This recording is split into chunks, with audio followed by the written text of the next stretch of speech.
somos tontos, ya comienza el circo pronto, tenemos domadores, marionetas. Bienvenidos a Son Cubano, un programa del Consejo para la Transición Democrática en Cuba, un espacio de información y reflexión sobre el pasado, presente y futuro de la isla. Del fracaso, regalando una sonrisa y vendiendo abrazos, vengan para hacernos una foto. Buenas tardes tengan todos y bienvenidos a esta nueva emisión de Zoom Cubano. Me acompaña, como siempre, desde España, Hernán Alberro. ¿Qué tal, Hernán? Hola, Pedro, ¿cómo estás? Buenas tardes. Por acá estamos bien, desde La Habana estamos bien.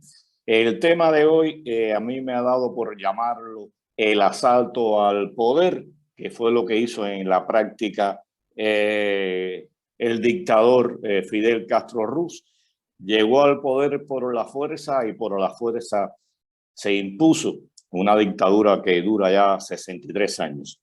Y para hablar de tan importante tema, están con nosotros nuestra amiga de siempre, Elena Larrinaga de Luis, al frente de la Secretaría de Exteriores del Consejo para la Transición Democrática en Cuba.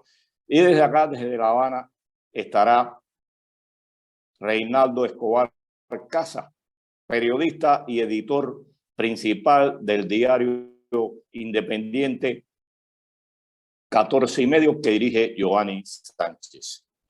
Y para empezar vamos a hacerle la primera pregunta o dirigirle a Escobar una pregunta respecto de cómo fue posible y qué marañas, hablando un poco de cubano en cubano, utilizó Fidel Castro y de qué se valió para llegar al poder e implementar esta dictadura que aún nos tiene apresados y de la cual no sabemos cómo salir. Se han intentado de todas formas, guerrillas, invasiones, de modo pacífico, y aún estamos empantanados en esta situación de la que pensamos que debemos salir, pero hay que seguir luchando por ello. ¿Qué piensas de esto, Reinaldo?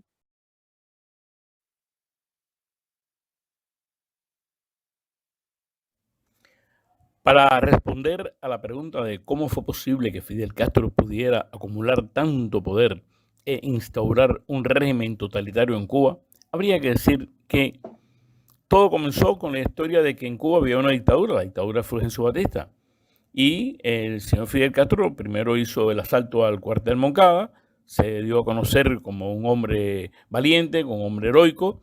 Luego desembarcó en el Granma, instauró la guerra de guerrillas en las montañas de las provincias orientales, y esto lo convirtió realmente en una especie de Robin Hood, en una especie de héroe, aclamado por la gente como un hombre valiente, como un gran héroe, ¿no?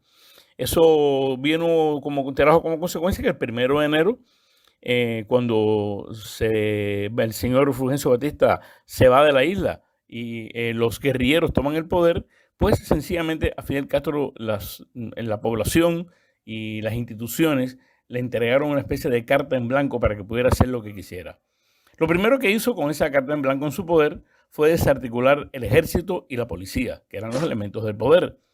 Luego de eso, cerró los periódicos, las emisoras de radio y de televisión, hizo desaparecer los partidos políticos, el Congreso, todas las estructuras de gobierno, e incumplió la promesa de poner en función la Constitución de 1940. Hizo una especie de aparato legal ahí que sustituía ese asunto, y al abolir la sociedad civil, pues dejó sin funcionar, por ejemplo, el Colegio de Maestros, el Colegio de Médicos, el de Periodistas, la Asociación de Colonos. Es decir, dejó de existir esa estructura tan frágil dentro de una sociedad, pero que tiene una función en el país, ¿no?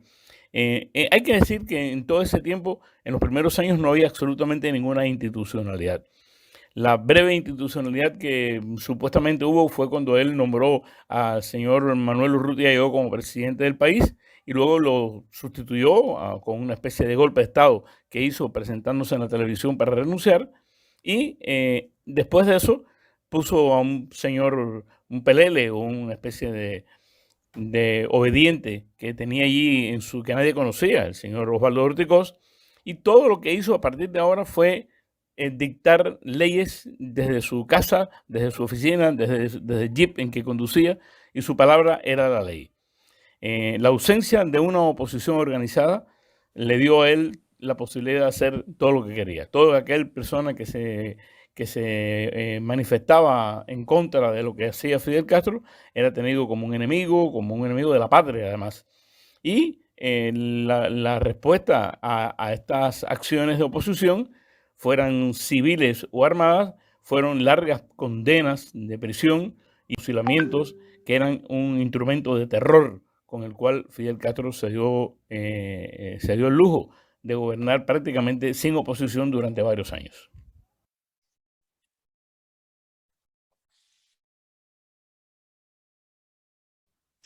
Elena, ¿qué usted lo que acaba de decir, lo que tienes que decir con relación a la exposición de Escobar?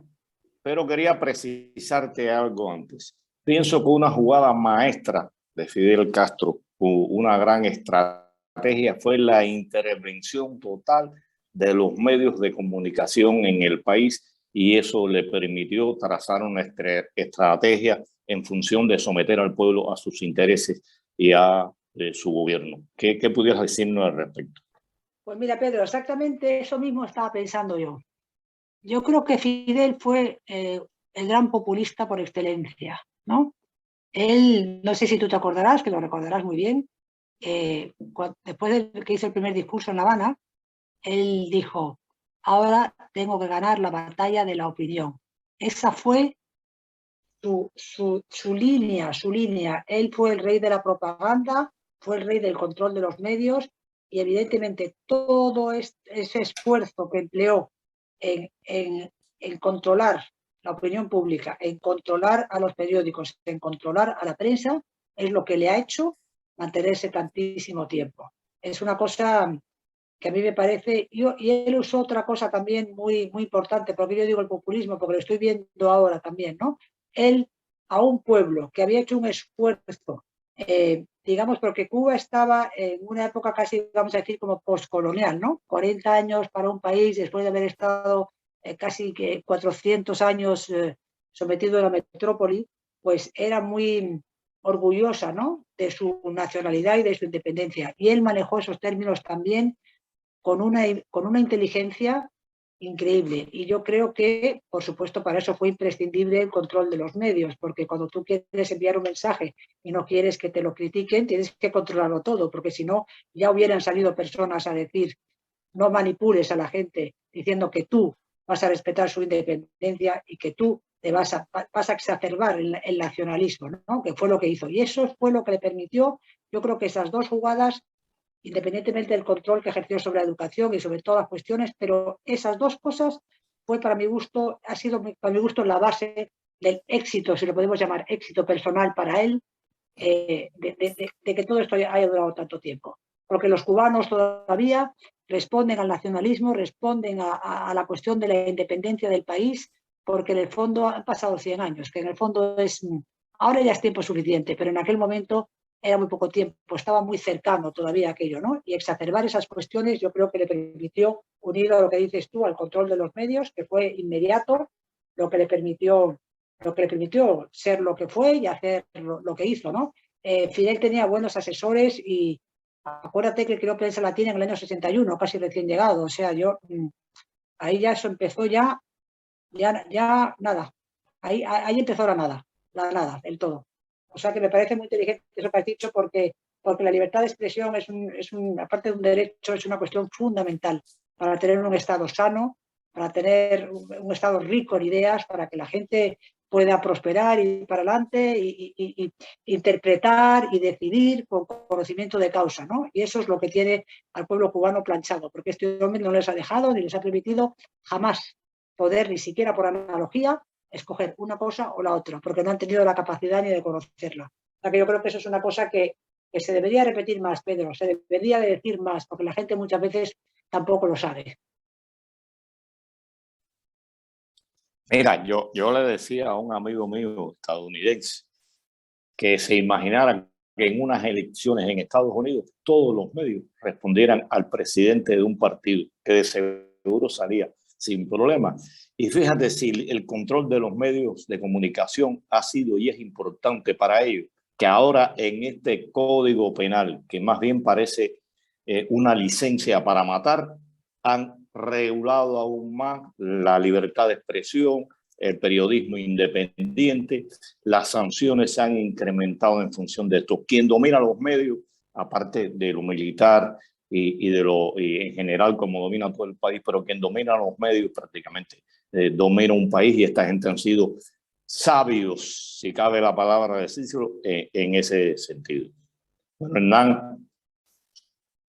Sí, pensaba dos cosas, ¿no? Primero, el tema del cual hacías mención, Pedro, ahora, que tiene que ver con el rol de los medios, que pensaba que en un punto también hasta es, en el caso de Cuba, innecesario ya a esta altura, ¿no? A esta altura, digo, en ese momento sí, había que de alguna manera monopolizar. Y pensaba, poniéndome un poquito en abogado del diablo, digamos, el argumento hoy en día de la izquierda más dura de los países latinoamericanos, ¿no? Que dicen, no, no, no, lo que pasa es que las elecciones en nuestros países, aun cuando gana la izquierda, increíblemente, están amañadas porque los grandes medios hegemónicos, que están fundamentalmente controlados por Estados Unidos, controlan las elecciones, ¿no? Y yo siempre trato de explicar que, a ver, primero, es difícil, no digo imposible, pero es difícil en un sistema de más o menos libertad de mercado controlar todo el mercado. ¿No? Porque siempre va a aparecer otro que va a decir otra cosa, y siempre va a aparecer, en la medida en la que haya cierta libertad de mercado y, por supuesto, mínimamente se respeten ciertos estándares de libertad de expresión, eso está cubierto. Pero pensaba que era interesante hacer un foco en un tema que me parece que es bastante común a estos líderes autoritarios, y que tiene que ver con el valor de la palabra, o mejor dicho, con el poco valor de la palabra, ¿no?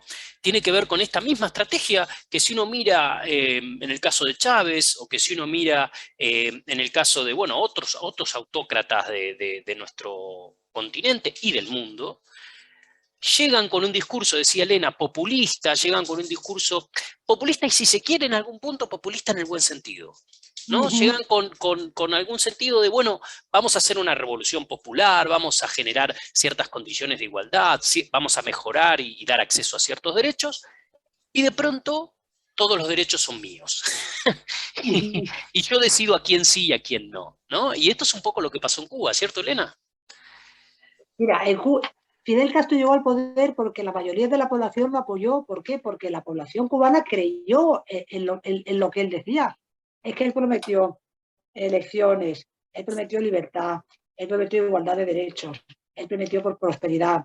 Y es verdad que al principio se hizo un gran esfuerzo en la cuestión médica y en la educación. Todo eso es verdad que se hizo, pero automáticamente pues cerró y dijo, ahora yo ya me quedo con todo esto. Fuera los colegios que no sean estatales, fuera las empresas, fuera la autonomía de las personas, tengan pequeños comercios o no, porque ya a finales de los 60 aquello estaba todo cerrado, y nos encontramos con un sistema soviético de economía centralizada y de monopolio ideológico, que es una aberración, porque eso va en contra de la naturaleza humana, porque lo que enriquece a una sociedad es la pluralidad, la diversidad, el esfuerzo, las ideas diferentes, el trabajar, el que cada persona esté adecuada a lo que le va. No, tú no puedes por decreto. Yo conozco muchos cubanos que les hubiera gustado ser físicos y acabaron siendo arquitectos, y otros que querían ser porque era lo que te tocaba, era lo que te decía. O sea, el control ese en el que ha derivado el gobierno cubano es absolutamente todo lo contrario de por lo que se le apoyó. Absolutamente todo lo contrario. O sea, yo siempre digo que las personas que decidieron salir, las familias que decidieron salir, lo pasaron muy mal, pero una de las cosas que no le perdono a la revolución es que la gente que creyó en ellos, la gente que se quedó ahí, la gente que actualmente no tiene recursos porque no tiene gente fuera que no quiso saber de esto, es la gente que más está sufriendo. O sea, lo terrible de esto es que ellos han traicionado al final, y a quien más a la gente que los apoyó. Y eso es de una crueldad sin límites para mi gusto, la verdad. Y es que son todos así, ¿sabes? Que es que no, es que es horrible. Lo que pasa es que habrá que buscar alguna manera de que esto camine. Pero fíjate, Pedro, yo creo que este golpe de mano que ellos han dado ahora al Código Penal es la muestra más clara de que le tienen miedo al pueblo cubano, porque saben que no pueden con él, saben que el pueblo cubano no los quiere, porque si no, ¿por qué tienes que reforzar el Código Penal? ¿Por qué tienes que penalizar a más gente? ¿Por qué tienes que sofisticar el sistema? Porque saben que no tienen apoyo, porque si no, ¿para qué? ¿Para qué? Y yo creo que eso está ahí. Mira, yo tengo un amigo ahora que ha estado en Cuba ahora, cubano. Un cubano que medio pertenece a la oposición y, bueno, me pidió que no dijera el nombre. Dice, mira, cuando yo llegué allí, a mi casa, donde viven algunos de mis hijos, yo llegué allí, no te puedes imaginar la gente del barrio cómo me saludó. Y cuando yo me fui, no me hablaban. Y ahora que volví, porque tenía que hacer unos papeles en el consulado para la familia, la gente me decía, ¿qué tal? ¿Qué tal? ¿Cómo estás? ¿Cómo estás? ¿Cómo estás? Delante de los policías del barrio, ¿cómo estás? ¿Cómo estás? Y cuando yo me fui, no me hablaban. O sea, eso es una muestra, una pequeña muestra, es en un barrio, ¿no? Pero es una pequeña muestra de que la gente ya no, eso no camina, ¿me entiendes? Y entonces, pues, ¿qué es el resorte que les queda? Apretar, apretar, apretar. Yo estaba hablando antes con Hernán, que yo decía que la sintonía entre el gobierno ruso y el gobierno cubano es tan tremenda, que el gobierno ruso lo que ha utilizado ahora para atacar Ucrania es, digamos, el concepto de la peligrosidad predelictiva. Como yo pienso que usted, Ucrania, algún día va a querer pertenecer a la OTAN, no sabemos cuándo, porque usted no pertenece a la Unión Europea y entonces usted a lo mejor dentro de 10 años me va a hacer una faena, yo a usted le invado y mato a su gente. Ya está, me quedo toda tranquila. Eso es para que la gente entienda lo que hace el gobierno cubano. Para que la gente entienda. No se para en barras, sin ninguna prueba y sin un debido proceso, condena a quien le apetece y a quien quiere, porque tienen miedo de su propio pueblo. Tienen miedo. Y que no vengan a hacerse aquí los bárbaros ni nada porque tienen miedo. Y lo que nosotros en el Consejo le estamos diciendo, señores, no tengan miedo, trabajemos para el futuro del país. Es lo que estamos diciendo. Y para eso hemos propuesto la ley de amnistía. Ley de amnistía para todo el mundo, que la gente salga, los delitos menores también, y a ver si podemos llegar a un punto donde esto se resuelva, ¿no? No tengan miedo porque tienen miedo. Nosotros no, ellos sí.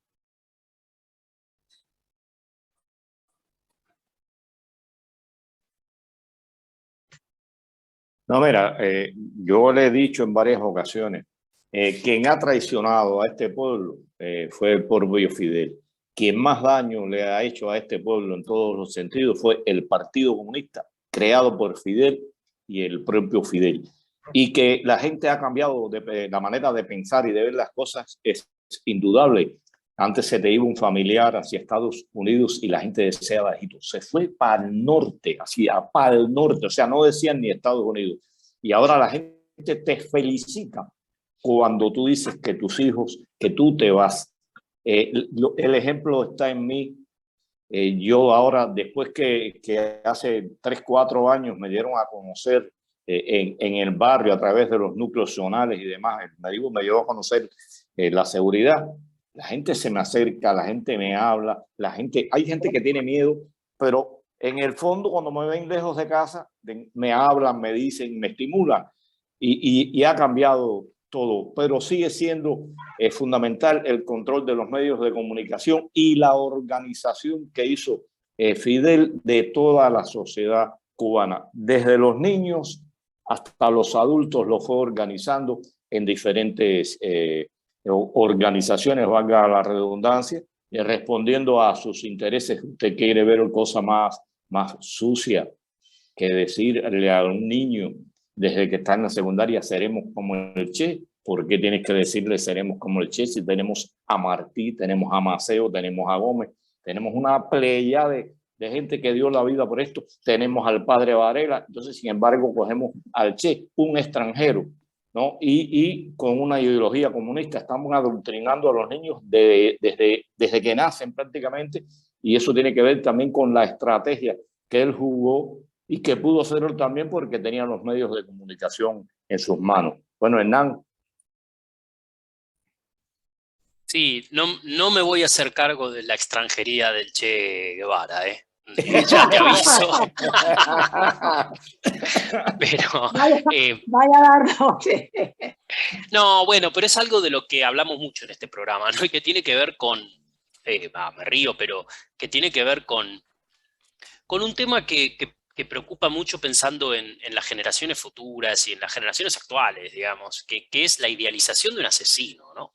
Por otro lado, o sea, porque al fin y al cabo encima, digo, en esto de seremos como el Che, seremos como un sanguinario, ¿no? Digo, entiendo que se podría llegar a idealizar alguna etapa de su vida, pero la verdad es que el tipo era un asesino, que no tenía ninguna duda en decir fusilaremos a quien haya que fusilar y se acabó, y eso no... Digo, son valores que no debiera levantar ningún joven, por supuesto, pero ningún ser humano, ¿no?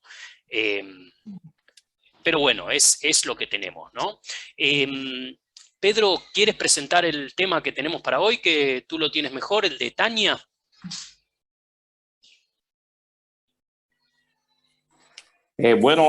Hoy vamos a poner un tema de Tanya, una cubana.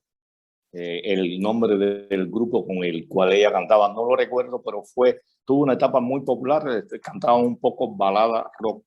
La canción decía en un estribillo que se repetía bastante, como todo estribillo, claro está: este hombre está loco.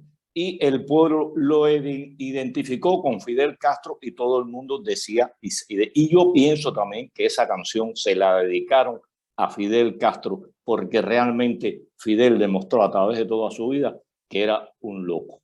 Ahí los dejo con Tanya.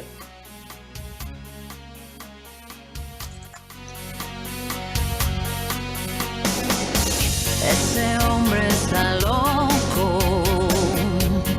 se volvió loco, su mente lo ha llevado al precipicio de lo absurdo. Ese hombre está loco, se volvió loco, la vida lo ha apartado poco a poco de la gente.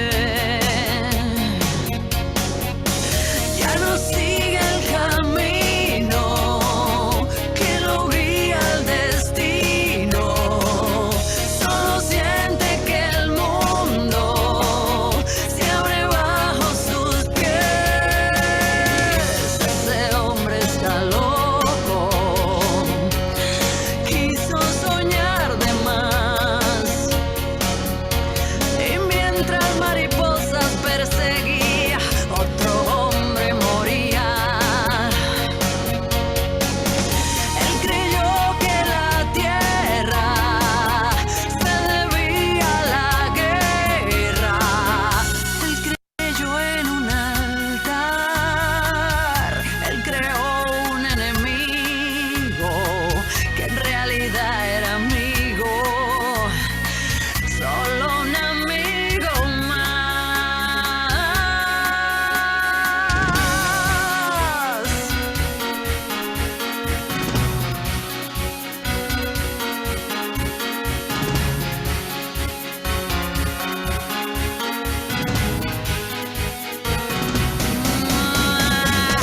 Ese hombre está loco, mas no quiere morir. Sus hijos lo reclaman en el mundo de los vivos. Hey, mas no lo atan sus hijos, ni tampoco... Ese hombre está loco, mas no quiere morir, nos recuerda muchas cosas, ¿no? Me parece. Pedro, tenías también un testimonio de Reinaldo Escobar sobre el tema del terror, así que le voy a dar paso, porque evidentemente es uno de los temas que estamos hablando, ¿no? Que es cómo se construye el poder, y se construye el poder, veníamos hablando, por supuesto, con esta lógica, digamos, de monopolización de los medios de comunicación, de, bueno, diferentes monopolios, ¿no? que generan el contexto, monopolización del partido, ¿no? Un solo partido. Pero como decíamos antes, quizás de la mano, ayudado, acompañado por el Che Guevara, también se crea poder a través del terror. Y terror que, como decías recién, Elena, se está perdiendo felizmente, pero que, bueno, en buena medida le permitió al régimen sostenerse durante tanto tiempo. Escuchemos entonces el testimonio que nos dejaba Reinaldo al respecto. Es Reinaldo Escobar, digo nuevamente, director de 14 y medio. Uno se pregunta si era suficiente aquel terror y aquella voluntad de exterminio contra la institucionalidad para implantar una dictadura totalitaria. Pero no, para consolidar ese poder pasaron otras cosas. Lo primero que me gustaría señalar es lo que ocurrió en el año 1961, cuando fracasó la expedición de la Brigada 2506 en Playa Girón, esta victoria militar que le dio al régimen cubano esta batalla, y inmediatamente, unos días antes, la declaración del carácter socialista del proceso, que por cierto no se hizo frente a un grupo de hombres armados, seguidores de Fidel Castro, no fue un referéndum con el pueblo, no fue fruto de una discusión en un congreso, fue una decisión personal de este señor allí, donde él dijo, a partir de ahora voy a cambiar el país, voy a cambiar el sistema, y lo proclamó frente a sus seguidores armados. Esto fue muy importante porque eso le dio el respaldo de la Unión Soviética, y de que ya existía, ya había venido caminando anteriormente, pero cuando Fidel Castro se vio que ya se había declarado como parte del campo socialista prácticamente y que tenía el respaldo de la Unión Soviética, pues se sintió mucho más poderoso todavía para, en lo interno, afianzar su poder. Ese fue lo que pasó, por ejemplo, con el proceso de la microfracción, que fueron un grupo de comunistas que estaban inconformes con él y los sacó totalmente de circulación. Allí, en este proceso que estamos contando, es muy importante recordar que son los años 60 cuando se crean los comités de defensa de la revolución, la Federación de Mujeres Cubanas, la Asociación Nacional de Campesinos, todas estas entidades que no son otra cosa que poleas de transmisión desde el poder hacia la población. Ya había habido un vacío, se habían desarticulado las instituciones de la sociedad civil, y Castro empezó a crear sus propias entidades que llegan a todos, sencillamente a todas las esferas de la sociedad, a los niños con los pioneros, a los intelectuales con la Unión de Escritores y Artistas, a todas partes de eso. En el año 65, Fidel Castro hace una presentación del primer Comité Central del Partido Comunista de Cuba, que hay que decir que ahí se hizo una criba, una selección de qué era lo que valía y qué era lo que brillaba. De alguna manera, aquellos 100 hombres y mujeres, casi todos hombres por cierto, que integraban aquel primer comité central del partido, constituyen lo que pudiera decirse que es el núcleo duro de la generación histórica de la Revolución Cubana. Por cierto, que esas personas quedan solamente vivos 6 o 7 y en activo prácticamente ninguno. Pasaron los años y 10 años hubo que pasar desde que se creó aquel primer comité central del partido a que se hiciera el primer congreso. Pero en el medio de eso habían pasado varios fracasos económicos. Fidel Castro había hecho colapsar el país con su capricho de hacer una cosecha azucarera, una zafra de 10 millones de toneladas de azúcar. Y ese fracaso trajo como consecuencia que la Unión Soviética, su respaldo, le dijo, oye, hasta aquí, no podemos seguir manteniendo este desastre, ¿no? Y es necesario que usted se institucionalice. Y ahí comenzó una mascarada de institucionalización que tuvo como primer paso el primer congreso del Partido Comunista en el año 75, la posterior creación de la Asamblea Nacional del Poder Popular y la nueva constitución de la República, que ya tenía en su artículo 5 la idea de que en Cuba había un solo partido, un partido único, que tenía todo el poder y que era el que de donde dimanaban todas las decisiones. Eso, hasta ese punto, ya no había manera de retrotraer el poder que no fuera de una manera violenta. Sencillamente él creó las condiciones para que no había manera legal, no había manera pacífica de enfrentársele. Hasta hoy, donde ya no está Fidel Castro, ya no está la Unión Soviética, se mantiene ese sistema, se mantiene esa estructura, y esa es la parte más dolorosa de nuestra historia. ¿Cómo fue posible que un hombre voluntarioso, un hombre caprichoso, pudiera violar todas las normas de democracia y pudiera instaurar algo que todos los días nos preguntamos cómo podemos cambiar? Me gustó cómo termina Reinaldo, ¿no? Con esto de algo que no todos nos preguntamos todos los días en cómo podemos cambiar. Y creo, Elena, seguro vas a estar de acuerdo conmigo, que un punto pensaba que tanto tú como Reinaldo mencionaban, que es esta destrucción creativa que hace en aquellos primeros años el régimen encabezado por Fidel Castro, que es ir creando estas asociaciones, estas diferentes entidades, digamos, para ir, digamos, monopolizando el control social, ¿no? Entonces hay una sola organización de escritores, una sola organización de periodistas, una sola organización de médicos.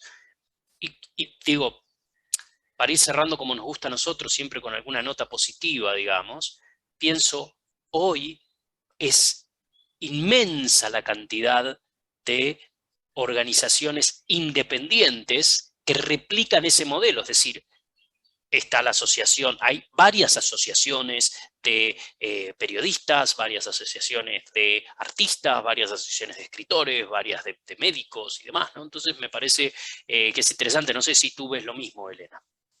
Mira, yo lo veo una cosa muy positiva. Yo siempre digo, hay una frase que dijo Fidel Castro en el año 1961, que yo creo que ha pasado desapercibida para la mayoría de la gente, ¿no? En su segunda declaración de La Habana, cuando dijo, ya no nos pertenecemos a nosotros mismos, pertenecemos por entero a la revolución. Te veo. ¿No me oyes? ¿Me oyes? Te escuchamos bien, sí. Una frase que él dijo que fue terrible, que fue en el 1961, segunda declaración de La Habana, que es donde todo empezó. Nosotros ya no nos pertenecemos a nosotros mismos, pertenecemos por entero a la revolución. El ser humano estaba absolutamente liquidado.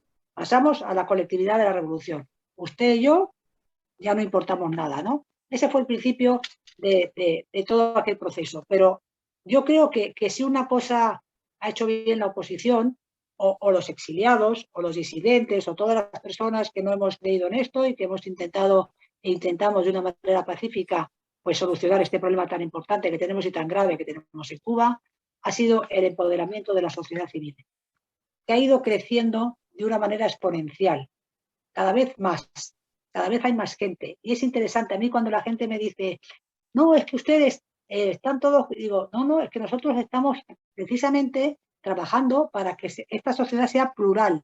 Y si hay 4 organizaciones que se dedican a la educación, perfecto, 10 que son juristas, perfecto, 20 que son políticos, perfecto. Eso es lo que hace falta en un país, ¿no? Y yo creo que eso se ha conseguido. Y eso es una gran victoria con la cantidad de problemas que nos hemos encontrado y nos seguimos encontrando, porque hoy aquí tenemos a Pedro Acosta que casi no ha podido entrar, porque todavía están intentando cerrar y controlar la comunicación entre las personas. Yo creo que se ha conseguido muchísimo. La gente que no entiende la naturaleza del gobierno cubano no la entiende bien, porque para la gente de hoy en día es muy difícil entender que eso siga pasando, ¿no? Tan abiertamente. Les parece poco, pero para quienes estamos dentro sabemos que es muchísimo. Y yo creo que hay que seguir ahí y hay que seguir hablando y hay que seguir exponiendo la verdad. Y lo que no hay que perder nunca es el tono, nuestro tono, que nos diferencia tanto de lo que tenemos ahora, ¿no? que expone todo lo que nosotros queremos, en lo que se convierta Cuba, que no se parezca nada a lo de ahora, que no es una cuestión personal, que es una cuestión de ayudar a un país, que creemos que es nuestra obligación. Y yo creo que en ese sentido sí que estamos de enhorabuena. Yo creo que además el nivel, digamos, de conocimiento del cubano se ha enriquecido mucho, yo creo que sí. Creo que, por supuesto, las cosas que estamos haciendo, como ahora estamos haciendo, las redes sociales nos han hecho un trabajo, nos han ayudado muchísimo, ha sido una herramienta imprescindible e indispensable.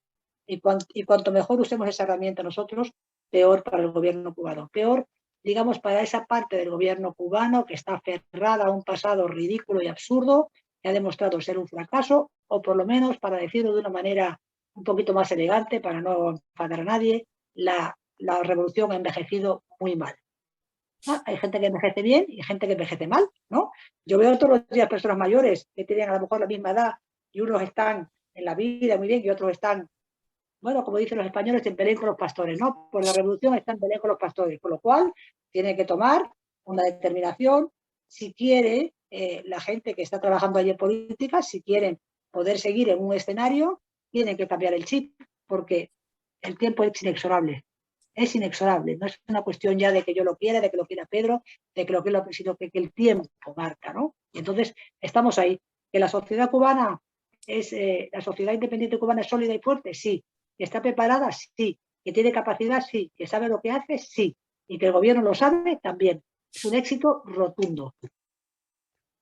Y como decías antes, ¿no? Porque el gobierno lo sabe, es que el gobierno ajusta cada vez más las tuercas, ¿no? Porque sabe que ese motor imparable que es hoy en día ya es difícil ponerle un nombre. El movimiento democrático me gusta decir a mí, ¿no? Porque es una diversidad de organizaciones disidentes, independientes, opositoras, como uno quiera llamarlo, digamos. Y pensaba en esta multiplicación, y un tema que tú decías, y creo que es fundamental, y ahora voy a concluir mi idea, pero cómo se ha multiplicado el periodismo y cómo ha mejorado el periodismo en calidad y cantidad en Cuba, gracias en buena medida a las comunicaciones que hemos podido lograr. Hay que decirlo, a fuerza de presión internacional, sí, a fuerza de pedido, insistencia y presión interna también, y quizás por cosas menores, no menores, no, cosas muy importantes, pero no políticas, ¿no? O sea, la gente quiere comunicarse con sus familiares y poder hablar por teléfono, poder mirar en una cámara a un nieto, a un sobrino, a un hijo en algunos casos, o a un padre, ¿no? Entonces, esas cosas fueron haciendo que el gobierno no le quedara otra que permitir la entrada de Internet, que facilitar, por muy cara que es, por muy mal que funciona, y eso ha permitido también que el periodismo, como tú decías, y que mismo también el movimiento democrático, digamos, pueda informarse, enterarse, intercambiar, hablar, y eso ha hecho un giro copernicano en la calidad, la cantidad, la diversidad también, ¿no? de este movimiento democrático que, como dice un amigo, está construyendo los cimientos de la democracia, ¿no? Está construyendo lo que en el futuro van a ser las asociaciones democráticas, desde los partidos políticos, los medios, pero también las asociaciones profesionales, las asociaciones profesionales, los colegios y sindicales y demás, ¿no? Así que es bien interesante. Y pensaba en esta línea del temor del gobierno que tú mencionabas antes, ¿no? Que en este motor imparable y esta necesidad de ajustar tuercas, digamos.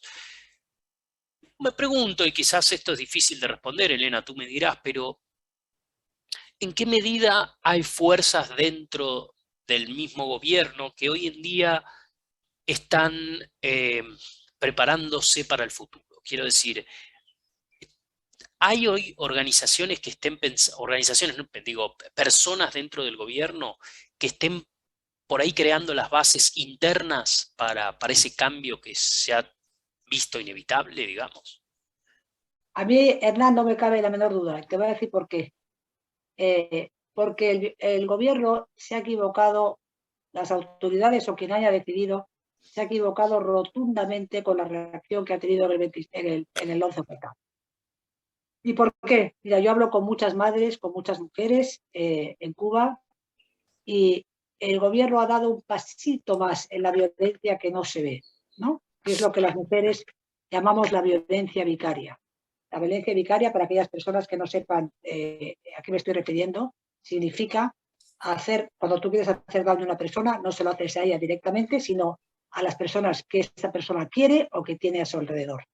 Entonces, ¿qué es lo que está haciendo el gobierno cubano ahora con esta cuestión de los presos del 11J que están por todo el país? Te quiero decir, ha afectado a todo el país, ¿no?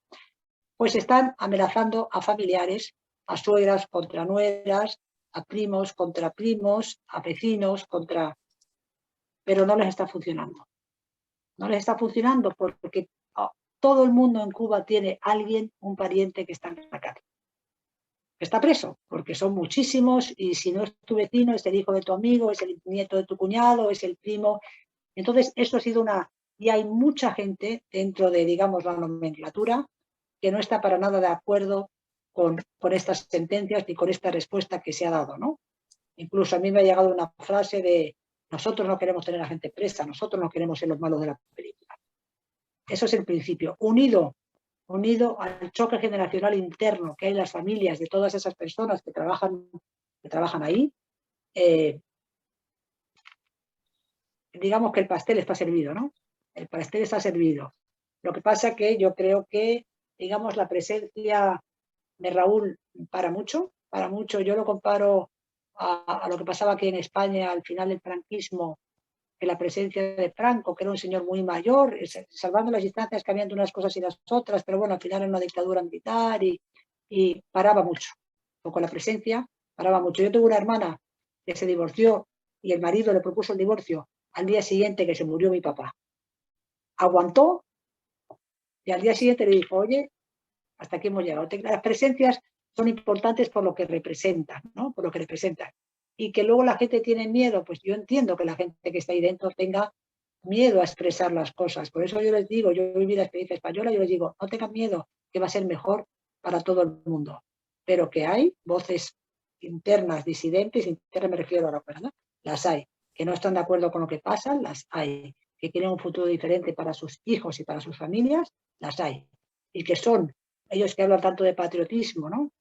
Que esos que piensan diferente son los auténticos patriotas, utilizando palabras que a mí ya no me gustan, ¿no? Patriotas, caudillos, ¿sabes? Esas palabras tan altisonantes, ¿no? Que de verdad sí quieren lo mejor para su país, porque hay que entender también que mucha gente que está deseada creyó en aquello y sí quería lo mejor para su país.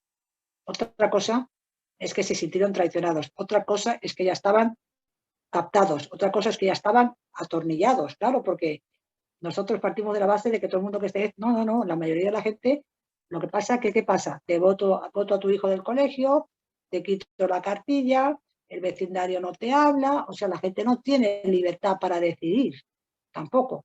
Entonces, eso es otra cuestión que también pesa mucho, ¿no? Independientemente de la crisis económica, la crisis moral, la crisis espiritual, no todo el mundo está de acuerdo con ser un ácrata absolutamente y no creer en nada. La gente no está de acuerdo con eso, la gente tiene otros pensamientos y otros deseos en la vida, ¿no? Y todo ese conglomerado de cosas hace que haya voces por dentro que están pidiendo a gritos que esto cambie. Y yo creo que nuestra obligación desde aquí es escuchar esas voces y entender que quizá mucha gente de allí y muchas personas de acá tenemos un objetivo común y que debemos de trabajar por él, ¿no? Eso es lo que yo pienso. Yo creo que esa es nuestra labor, porque yo creo que ya, Hernán, el discurso ellos ya lo han perdido. O sea, ya no hay que... La discusión ya... La evidencia está ahí, ¿no? Entonces tenemos que dar un paso hacia otro lado. Es un paso que ya no hace falta explicarle al mundo lo que es o no es el gobierno cubano. Él se ha puesto en evidencia, ¿no? Entonces busquemos ahora un poquito más allá. Yo creo que eso es lo que tenemos que hacer, ¿no? Y a esas voces, a esas personas que están allí, decirles, hay un futuro y y lo podemos llevar juntos. En definitiva, es un poco lo que busca el Consejo para la Transición Democrática de Cuba, ¿no? A través, bueno, con uno de sus instrumentos que es la ley de amnistía que acaban de proponer, ¿no? Que en definitiva busca encontrar una salida pacífica. Y pensaba mientras hablabas, Elena, de esta idea de poder controlar todo el tiempo, ¿no? Esta falsa sensación de que creen que... Y desde afuera muchas veces se piensa que estos regímenes no son falibles, ¿no? O sea, se suele pensar que porque toman una serie de decisiones que son estratégicamente muy hábiles, eso no hay que negarlo, ¿no? Esta construcción del poder de la cual venimos hablando desde el comienzo es claramente una estrategia bien diseñada, bien llevada a cabo, implementada férreamente, por supuesto, sin miramientos morales, por supuesto, pero, digo, digno de Maquiavelo, ¿no? Pero eso no quiere, a ver, son seres humanos y se van a equivocar. Pueden tardar 10 años, pueden tardar 50, pueden tardar 60, se van a equivocar. Y yo, en lo personal, digo, estoy viendo errores.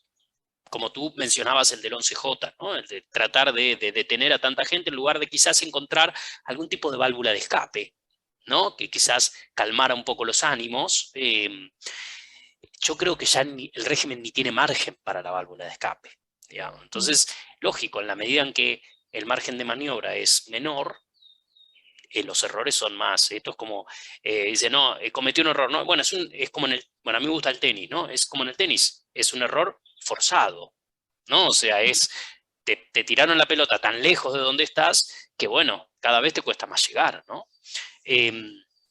Entonces, bueno, me parece digo, por eso a veces es importante tomar esta distancia histórica, ¿no? Esta distancia, ver el historial del desarrollo de lo que ha venido sucediendo en tantos años en Cuba para realmente percibir y contarle a la gente cuánto ha cambiado, ¿no? Siempre me ha pasado más de una vez de hablar con miembros del movimiento democrático y que por ahí un periodista les pregunta, se habla de cambios en Cuba, ¿hay cambios en Cuba? Y digan, no, ningún cambio. Yo siempre le digo, no, ningún cambio, no. Digo, hoy tienen internet, hoy tienen celular, digo, es perfecto, el internet es caro, es malo, se corta. Bueno, Pedro ya no está en este programa en este momento porque fue imposible volver a conectarse. Bueno, ese tipo de cosas suceden, pero la verdad es que el cambio ha sido radical y creo que eso nos llena también de esperanzas de que es inminente, ¿no? Mira, yo me acuerdo mucho yo tuve la suerte de conocer aquí en Madrid a Alex Valesa una vez que vino, ¿no? Alex Valesa era un hombre, yo era jovencita entonces, y me encontré con un hombre tosco, él era un sindicalista, un obrero, me decía, yo soy un obrero, pero no era un hombre con una estructura mental sofisticada ni con una formación. Y me acuerdo de una clase que me dije, tuve la suerte de estar con él un rato, y me dijo, mira, Elena, cuando tú veas errores continuados, evidentes, y cuando tú veas represión indiscriminada y sin sentido, eso es el final. Tenlo en cuenta. Y no me dijo, y no te digo que sea el final, me hizo un gesto con la mano, para atornillar, sino para que te des cuenta de que hay que empezar otra cosa. Porque al final, nosotros somos todos polacos, hay mucha gente que a mí me criticó que yo dejara que Jaruzelski, pero yo venía a poner otra cosa encima de la mesa, a poner un mundo diferente. Y para eso tenemos que dar el primer paso y el ejemplo de que va a ser así. Y neutralizar a las digamos, dice, porque hay gente que como que no quiere avanzar porque está enfrascada y muchas veces no quieren ver, ¿no? A mí me pasa lo mismo que a ti. Yo me acuerdo de una reunión hace poco que un chico decía, no, pero es que, Elena, es que aquí esta gente sigue. Digo, mira, te voy a decir una cosa. Yo hace 20 años trabajaba con gente que no conocía, a la que nunca le había visto la cara, jamás, y con la que con la mayoría de ellos tampoco había podido hablar. Todavía me acuerdo el primer día que Laura Pollán, la pobre, le pudimos enviar un teléfono le dijimos, métete el teléfono en el bolsillo. Y cuando vengan a hacerte el meeting de repudio, nada más que haces así y marcas, para que nosotros oigamos. A mí eso nunca se me olvidará. Ese día pensé, esto no tiene futuro. No sé lo que tardará, pero no tiene futuro, porque nosotros estamos en vivo transmitiendo una cosa que contábamos, que mucha gente pensaba que estábamos exagerando, que por Dios, que...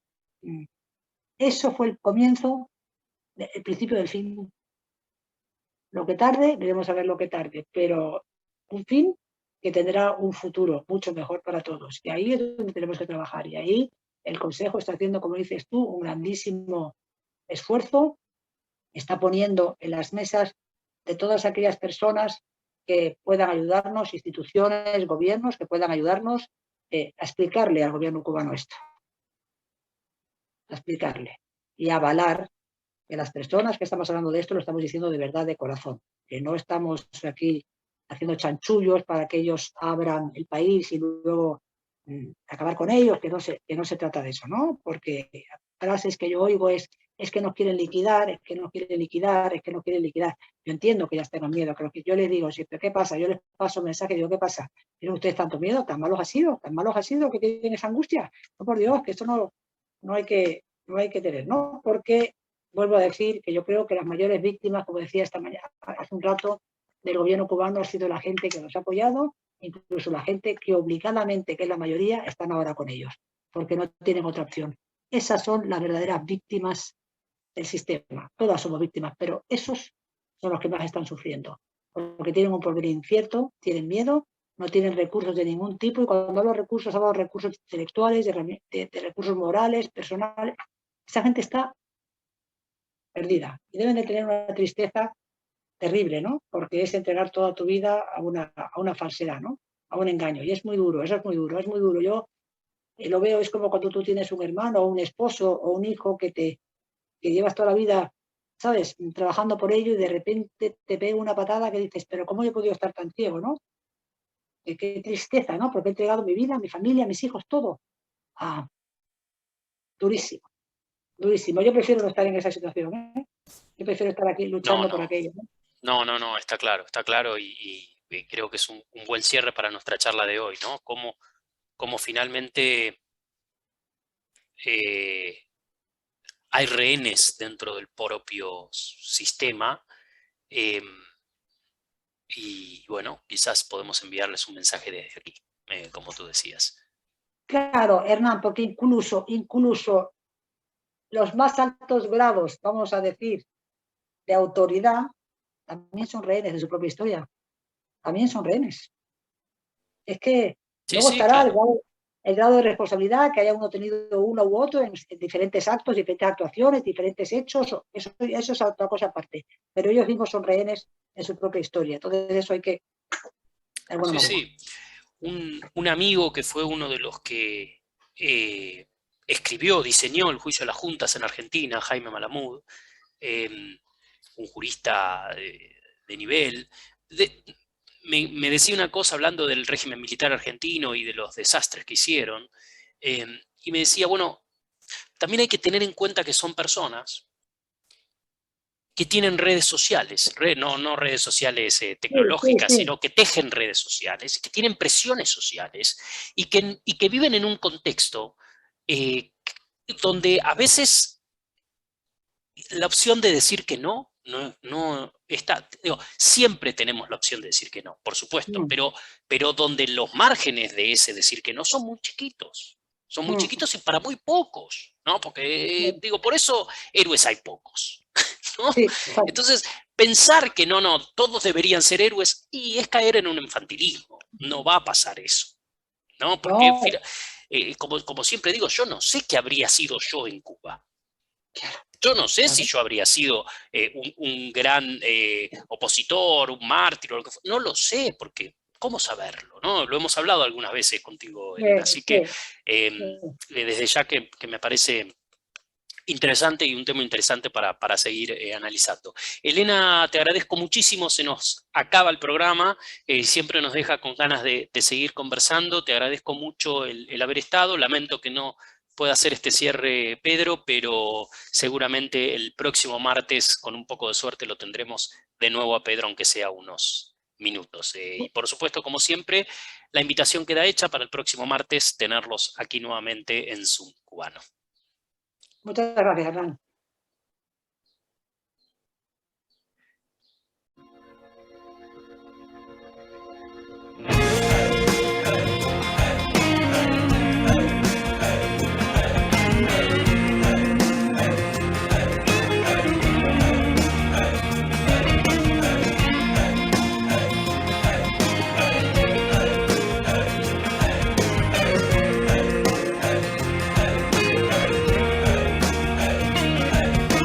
Vengan, vengan a la feria de los tontos, ya comienza el circo pronto.